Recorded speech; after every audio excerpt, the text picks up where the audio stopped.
Ini para ustadz, para kiai mimpin zikir. Kok giliran kita mimpin zikir orang nggak bergetar, nggak nangis. Tapi giliran ada kiai kampung, nggak sekolah kayak kita mimpin zikir, muridnya nangis. Apa yang salah? Nggak usah dipikir-pikirin.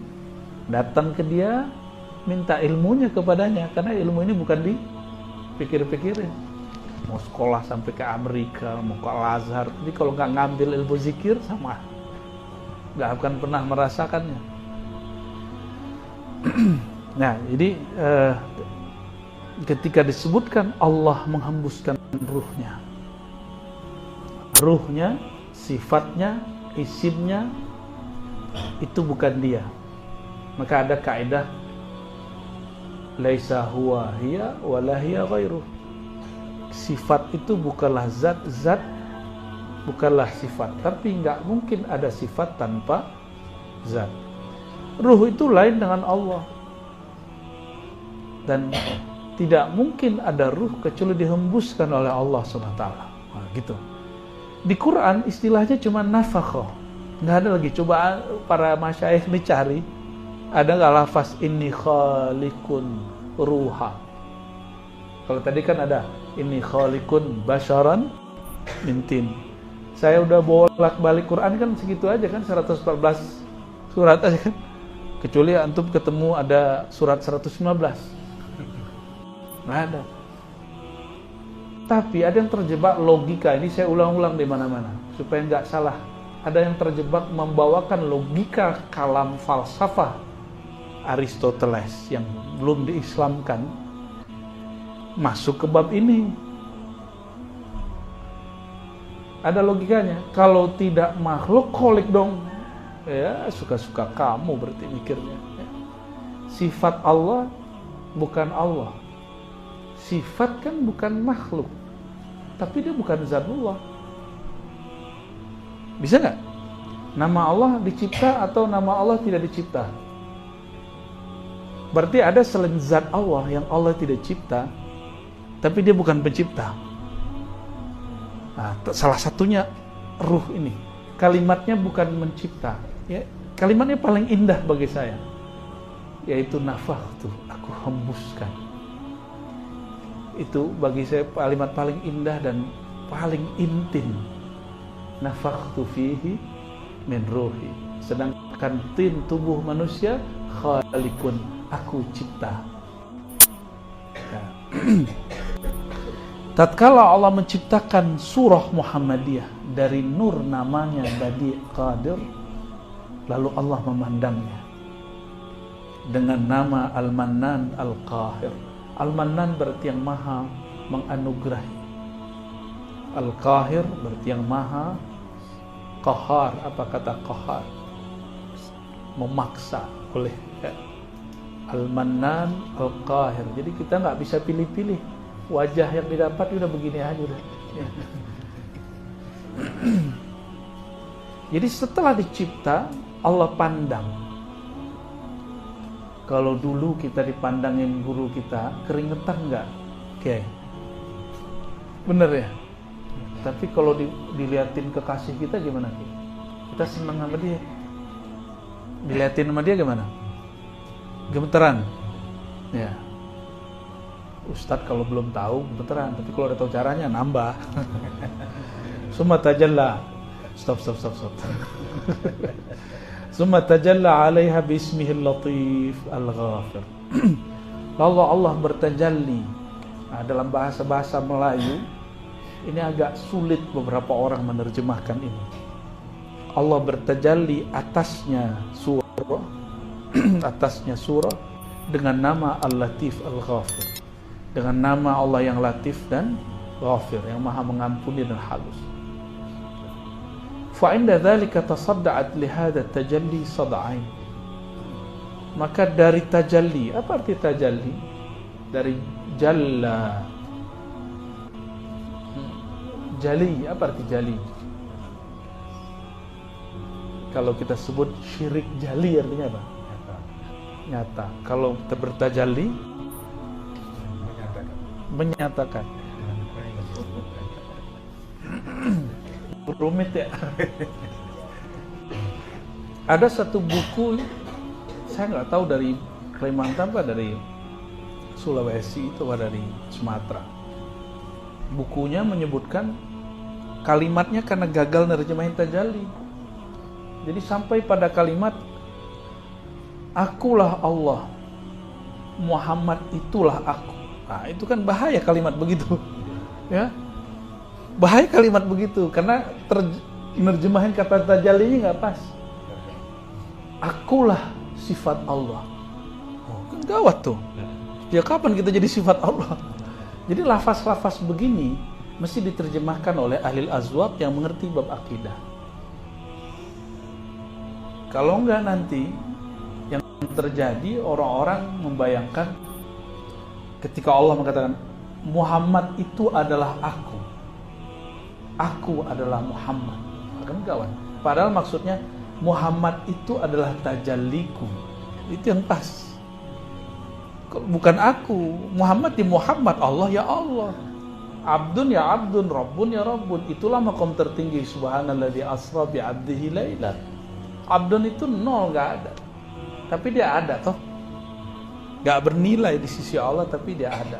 Ketika dia beridhafah kepada Allah, Abdun, yang satu itu Ahad, Abdullah, Abdul Ahad, baru dia bernilai. Jadi nilainya hamba itu semakin dia menghabiskan kediriannya, menolkan kediriannya, disitulah dia bernilai. Sedangkan Allah lain, Allah laisa kamitslihi syai'. Semakin dia eksis dan narsis, jadi yang boleh narsis itu Allah. Kita nggak boleh narsis, ya. Hanya Allah yang boleh mengatakan aku yang lebih tahu. Kita nggak boleh ngomong begitu. Jadi tajalli apa kira-kira terjemahannya? Karena per zaman ini harus ada bahasa yang diperbaharui.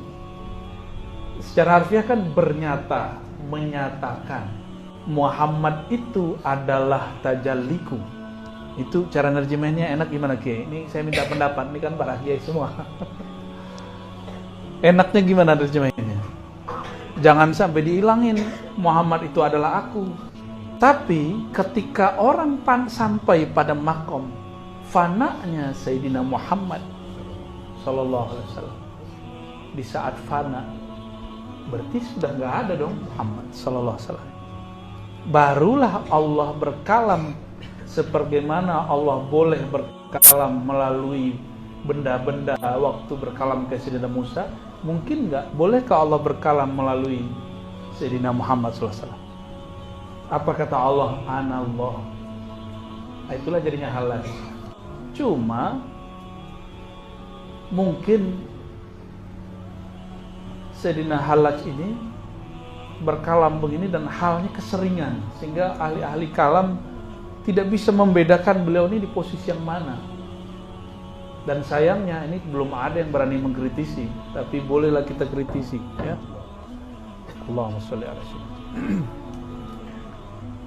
Dalam ada buku yang paling saya suka tentang itikad Ahlus Sunnah, yaitu Kiai Sirajuddin Abbas, seorang kampung kami juga. Cuma beliau sepertinya mendapatkan informasi tentang Halaj ini kurang pas dan Ibnu Arabi, sehingga di buku itikad Ahlus Sunnahnya dia mengatakan Ibnu Arabi itu Syiah, sesi jenar Syiah, itu kurang tepat. Kita nggak bilang salah. Lagi-lagi dalam konteks kerohanian kita hanya ngomong kurang tepat.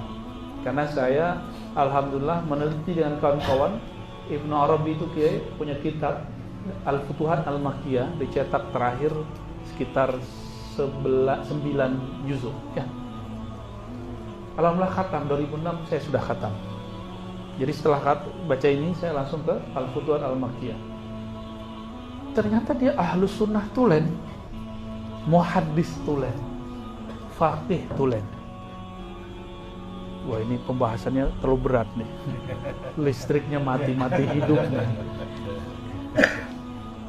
Saya husnuzon ya, kalau kiai paham lah insyaallah. Fa inda dzalika tasadda'at li hadza tajalli. Kita tinggalkan dulu masalah itu, ya. Nanti kita bahas lagi. Setelah Allah bertajalli dengan nama-namanya tadi kepada Sayyidina surah Al-Muhammadiyah, maka tasadda'at li hadza tajalli sad'ain. maka terpancarlah dari tajalli itu dua pancaran, fasarat ka'annaha usimat nisfain, maka menjadilah dia seakan, bukan sebenarnya, seakan terbagi, terbelah menjadi dua. Fa khalaqallahu al-jannata min nisfihal muqabil lil yamin wa ja'alaha daras sa'adati lil mun'amin. Jadi ketika Allah memandang kepada surah Muhammadiyah dengan nama-nama tadi, seperti tadi saya katakan, kita berkeringat. Dari keringat itu memancarlah dua keringat, kira-kira gitu. Ini bahasa lain versi kita. Keringat pertama, ini sudah beda istilah dengan ini biar gampang aja. Itu memancar surga. Dari keringat yang kedua, pancarannya itu terciptalah neraka. Surga Allah ciptakan yang muqabil lil yamin, berhadap dengan yamin. Ini juga istilah di alam sana, itu kanan, satu kiri. Diciptakan untuk orang-orang yang mendapatkan nikmat di daris sa'adah. Summa khalaqan nar min nisfihal muqabil lishimal wa ja'alaha darul ashqiya ahlad dolal. Sedangkan yang satu lagi itu diciptakan menjadi neraka. Wa kana al-qismu alladhi khuliqa minhu al-jinan huwa al-manzur ilayhi bismihi al-qahir wa huwa li sirr tajalli al-latif mahal kulli karim 'inda Allah syarif. Wal qismu alladhi khalaqa Allah minhu an-nar huwa al-manzur ilayhi bismihi al-qahir wa huwa li sirr tajalli al-ghafir yushiru ila qabil ahliha ila al-khair fil akhir. Ini salah cetak ya. Boleh kan kita ngeritik salah cetak? Kalau surga itu dengan nama Al-Mannan. Kalau di sini dia langsung Al-Jinan wal manzur ada bismil qahir. Seharusnya bismil Mannan. Gitu. Wa huwa li sirr tajallil latif mahal kulli karimin 'inda Allah asy-syarif. Jadi maka kitab ini masih perlu ditahqiq. Pas kita cek tadi, ini belum ditahqiq. Tahqiq itu ngecek dengan, jadi kita cek dengan makhtutotnya, tulisan aslinya, adakah kesalahan. Ini perlu dicek lagi. Karena kalau surga pasangannya bukan qahir, Mannan, Mannan dan Latif. Sedangkan surga neraka dengan qahir dan ghafir ya. Ini contoh aja para satis, gak usah dibaca sampai selesai. Ini hanya ingin membicarakan bahwa arasy Allah, surga neraka, kursiullah, luh mahfuz, samawat wal ard, sampai penduduknya yaitu kita, semuanya tercipta dari as-surah al-Muhammadiyah. Semuanya. Nah, ini kajian. Maka kajian Nur Muhammad SAW bukanlah kajian ajaran Buddha, bukan ajaran Majusi. Itu di negeri seberang ada yang bilang itu ajaran Majusi, karena Majusi mengajarkan ada Tuhan cahaya, ada Tuhan gelap.